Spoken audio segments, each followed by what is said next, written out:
નમસ્કાર દર્શક મિત્રો, હું છું એડવોકેટ સોનલ બારિયા.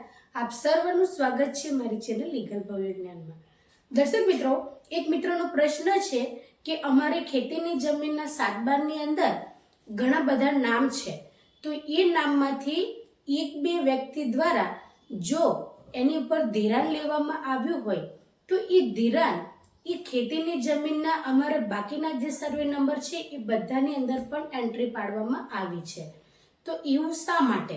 શું એક જ જમીનના જે પણ સાતબારની નકલ આપવામાં આવી હોય તો એ જ જમીનનું ખાલી ધિરાણ લીધેલું હોય તો બાકીના જે પણ સાતબારના ઉતારા છે તેની અંદર પણ શા માટે એ જે છે એ નોંધ પાડવામાં આવતી હોય છે? તો ચાલો દર્શક મિત્રો, આજે આપણે આના વિશે સંપૂર્ણ માહિતી મેળવીએ.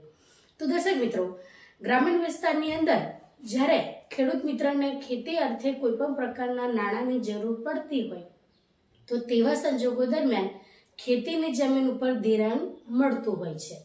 તો આ જે ધિરાણ મેળવવા માટે જે તે ખેતીની જમીન છે એની સાતબાર રજૂ કરવાની હોય છે. એટલે સાતબારના આધારે ખેતીની અંદરની જે પણ માહિતી છે એ જે તે મંડળીને અથવા તો બેંકને જાણ થતી હોય છે.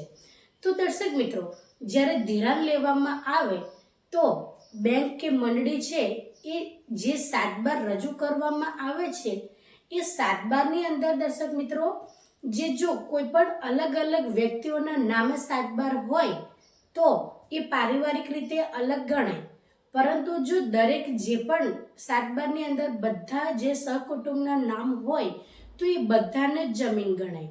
એટલે દર્શક મિત્રો, જ્યારે કોઈ સરકારી મંડળી દ્વારા એ કહી શકીએ કે આપણે જ્યારે ધિરાણ લેવા જાય છે તો એ ધિરાણ એ જે તે સાતબાર છે એ સાતબારના ઉતારાની અંદર જે બીજા સર્વે નંબર છે એ પણ દર્શાવવામાં આવતા હોય છે. એટલે એમને એ ખ્યાલ આવે છે કે આ જે સાતબાર છે એના સિવાયના બીજા સાતબારના ઉતારા છે, એટલે કે બીજી જમીન છે. તો એ રીતના જ્યારે પણ ધિરાણ આપવામાં આવે છે ત્યારે બધા જ સાતબારના ઉતારાની અંદર એ લોકો એન્ટ્રી કરતા હોય છે.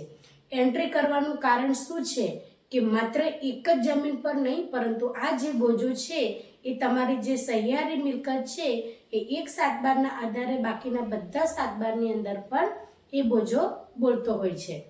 એટલે એ જે બોજો છે એ એમ જોતા તો એક જ વ્યક્તિ દ્વારા લેવામાં આવેલો હોવો જોઈએ, પરંતુ જે સમય દરમિયાન જે વ્યક્તિએ ધિરાણ લીધું છે એ સમય દરમિયાન જેટલું ધિરાણ લેવામાં આવેલું હોય એ ધિરાણ એ દરેકે દરેક સાતબારની નકલ ઉપર જ્યારે રજૂ કરવામાં આવ્યું હોય અને જો એન્ટ્રી પડેલી હોય તો દર્શક મિત્રો, એની ભરપાઈ તો ખરેખરમાં જે વ્યક્તિ દ્વારા લેવામાં આવેલું હોય એ વ્યક્તિ દ્વારા જ કરવામાં આવતું હોય છે. પરંતુ એ જે સાતબારની અંદર એન્ટ્રી છે કે તમારે જે આ જમીન છે એની ઉપર આટલું ધિરાણ મેળવવામાં આવેલું છે એની જાણ સંપૂર્ણ જે ખાતેદારો હોય છે એમને મળે છે. એટલે આ રીતના દર્શક મિત્રો, જ્યારે કોઈ પણ વ્યક્તિ દ્વારા જ્યારે ધિરાણ લેવામાં આવે છે ત્યારે ખેતીની જમીનના સાતબારની અંદર જે એન્ટ્રી છે એ એન્ટ્રી પડતી હોય છે. જ્યારે સંપૂર્ણ ભરપાઈ થઈ જાય ત્યારે એ એન્ટ્રીને પછી રદ કરી શકાય છે.